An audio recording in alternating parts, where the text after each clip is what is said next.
আজকে যেইভাবে বিজেপির দলদাস হয়ে নির্বাচন কমিশন চেষ্টা করছে তৃণমূলকে পর্যদুস্ত করার।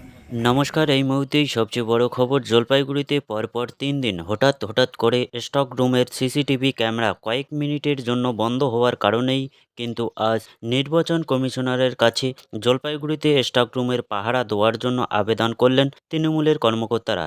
এই মুহূর্তে আমরা তাদের কাছ থেকে জানব কি হয়েছে।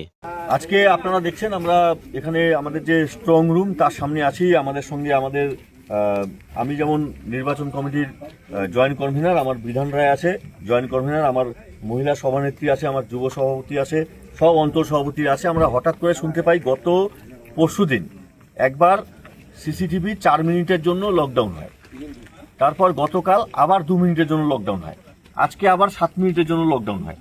আমরা সবাই সন্তুষ্ট আজকে যেইভাবে বিজেপির দলদাস হয়ে নির্বাচন কমিশন চেষ্টা করছে তৃণমূলকে পর্যদুস্ত করার।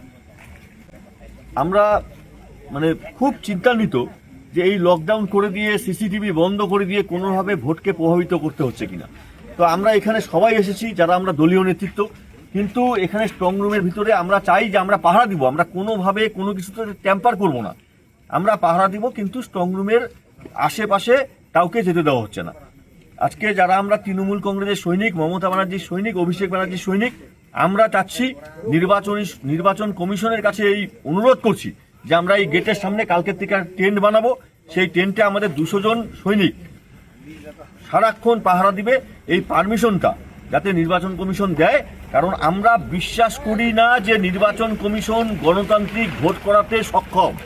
এরা বিজেপির দলদাস হয়ে যেইভাবেই হোক আমাদের বাংলার অগ্নিকন্যা, আমাদের জননেত্রী মমতা বন্দ্যোপাধ্যায়কে যেই করে হোক পর্যদুস্ত করবার জন্য চেষ্টা করে চলেছে আমাদের এই জলপাইগুড়ি বিধানসভায়।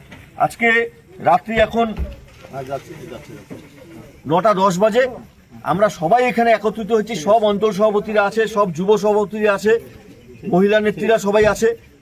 একটাই অনুরোধ করছি, বিভিন্ন এলাকায় যাতে এই সুযোগটা দেওয়া হয়, খালি তৃণমূল কংগ্রেসকে না, সকল রাজনৈতিক দলকে তারা যাতে গেটের বাইরে দাঁড়িয়ে তারা একটা টেন্ট করার পারমিশন, যাতে তারা পাহারা দিতে পারে। ভিতরে যদি কোনো কারচুপি হয় আমরা যাতে 2 মিনিটের মধ্যে ভিতরে গিয়ে সেটা প্রতিরোধ করতে পারি।